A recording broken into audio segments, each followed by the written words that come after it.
How's it going? My name is Cameron, also known as Venus Theory, and in this video, I'm here to show you how I use SynthMaster One to create a modern deep house and future house style track in only a few minutes. SynthMaster One is an epically powerful synthesizer that has a huge factory library, which makes it really easy to quickly and efficiently get something going for modern electronic production. Then you can go back, tweak the presets, and make them your own. So let's dive in and take a look at how the track was made. Alright, so here we are in the DAW, and we're going to take a listen to both of the drops of this kind of housey type track, and then I'm going to break down the sounds and how I used them. So, the first main section of the song sounds like this.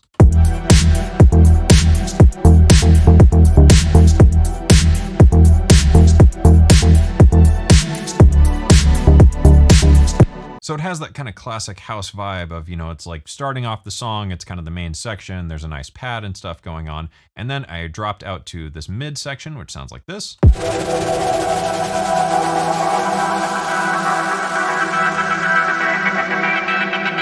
And this is where I start to introduce the main theme of the song, which is this really cool staccato-y synth patch, which reminds me a lot of everyone's favorite French robotic duo. So that leads us to the second drop, which is this guy right here.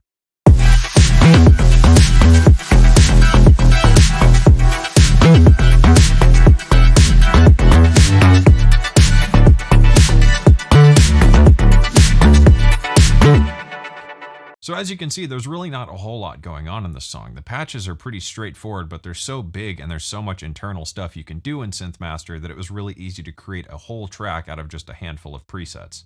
So let's start things off by taking a look at the main pad sound. So what I've got here is the Minneapolis Poly preset, and all I did was take the filter and drop it down just a bit, and this was mostly to give the drums space to breathe and just get a bit of room for the plasticky top end of the big stabby FM bass in the mix. So after that, there wasn't really all that much I did. I just added a little bit of reverb here, and I've got a filter and then a EQ just at the end to kind of clean everything up and get it out of the way of each other. So the main pad by itself sounds like this.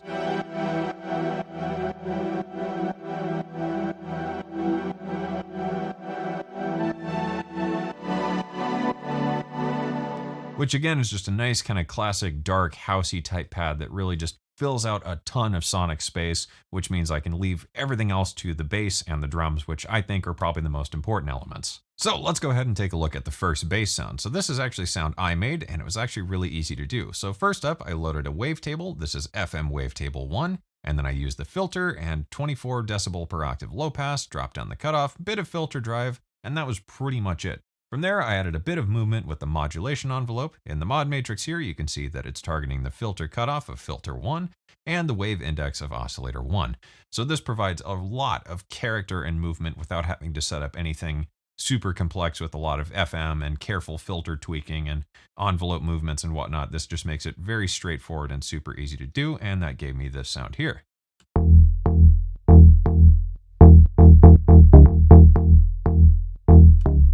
So to treat this sound, I actually did everything internally. So what I've got is a bit of distortion, and I've mixed this in halfway. So just a tiny bit of drive here, a compressor, and this is a really hard compressor, squeezing this sound down quite a bit. And then just a little bit of EQ to bring up that subby low end energy, which makes this stand out quite a bit, because since it's an FM wavetable, there's a lot of interesting higher harmonics and whatnot. But when I'm moving the filter and, distorting and stuff like that, and especially with compression, you can lose some of that low end character. So adding a nice broad low shelf lift really brought that back to life. Finally, one other interesting note about this patch, which I think adds a lot of sonic variation and is something you should experiment with. I actually tied velocity to the wave index here just a tiny bit. So this way, when I'm playing and doing it with my MIDI controller, I get a bit more variation over time, which is really important with stuff like house, especially because there are some genres that are a bit more repetitive, and if you have something that just sounds the same over and over and over, it kind of just sounds like a loop and is a bit boring. So since I'm playing this myself and I'm hitting every note a little bit different, tying the velocity to different parameters like your wavetable index, your filter cutoff, or things like that can add a lot of sonic character and interest. So doing this trick is a great way to do that without having to spend hours and hours automating all sorts of different parameters inside your DAW. So let's move on and talk about my favorite patch in this track, which is this one here. This is JMJ Days BT, and it sounds like this.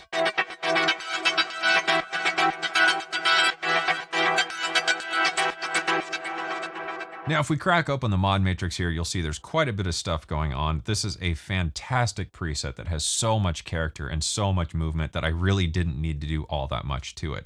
So it's just a straightforward kind of stabby, ravey preset. There's a bunch of effects and processing, a whole bunch of modulation, and making use of the very, very powerful arpeggiator features here. We can see that there's this nice kind of trance gate effect going on that adds a ton of rhythm and character to this sound. So to introduce this sound into the mix, what I did is actually just automate a couple plugins. So I've got a reverb, this is the wet level, and then I've got a filter, this is automating the cutoff and the resonance. So this kind of introduces the sound from this big washed out thing into something a bit more focused and dialed in, which is a really great way to build up tension before the drop. So let's go ahead and take a listen to that.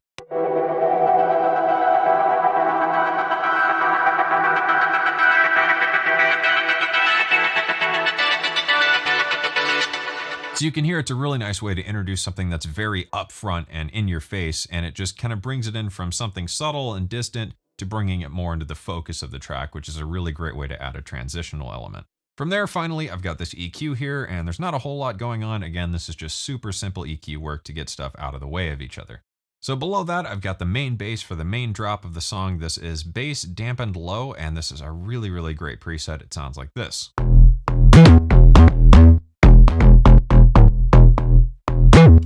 So this preset really fit that vibe of house music, but it also introduced some kind of cool modern EDM sounds and almost brought a bit of like that future bounce feel into it. So to treat this one, I just added a little bit of extra saturation here. And this is just to give it a bit more bite and aggression to make it really stand out and be, you know, upfront and right in your face in the mix. Other than that, there isn't really too much to talk about, but I figured I would show you some of the effects and talk about how I made them. So let's go ahead and take a look at those. First up, I've got this noise fall here. And this is just a sample of noise from SynthMaster, and I bounced it out to audio so I could have a bit more fine control over the way it fades out and some of the effects and things like that. So this is the noise here. It goes on for 4 bars. I'm automating a filter cutoff. I've added an EQ to brighten it up. I've got a little bit of reverb for some space, and then a stereo enhancer to make it nice and wide. So that sounds like this.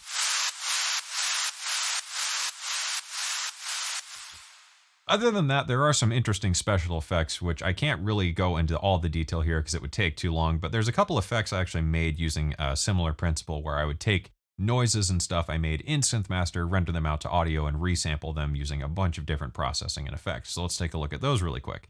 I've got this one here, which is pretty interesting. It sounds like this.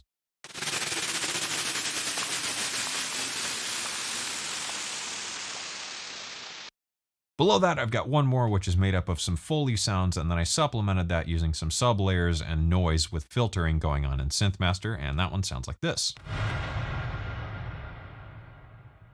Finally, one more to talk about here is actually a riser effect. This is just to help build that tension into the drop, and this was made using some Foley, some organic noise, and again, just some noise and other stuff inside of SynthMaster, and a ton of processing and resampling, and it sounds like this.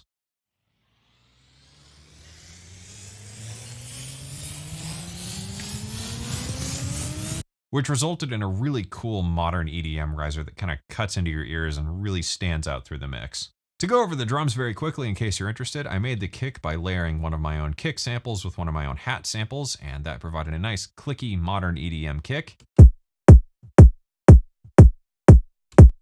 On top of that, I added some classic retro snare samples and then added a reverse snare hit here on the 2nd and 4th snare hits, so that sounds like this.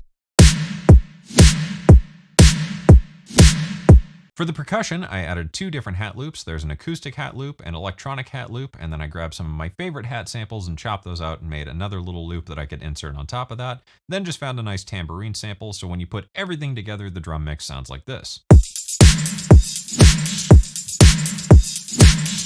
And yeah, that was pretty much it. There's not a whole lot going on in this track, but I thought it was cool that there were so many sounds on the factory library that were so inspiring to sit there and say, okay, that's the sound I want to use. And then it was just a matter of kind of filling out A to B of getting, you know, from the intro of the song to letting that sound loose in the drop. And that's it. So thanks for watching. And to pick up SynthMaster One for yourself or find more information, you can go to kv331audio.com.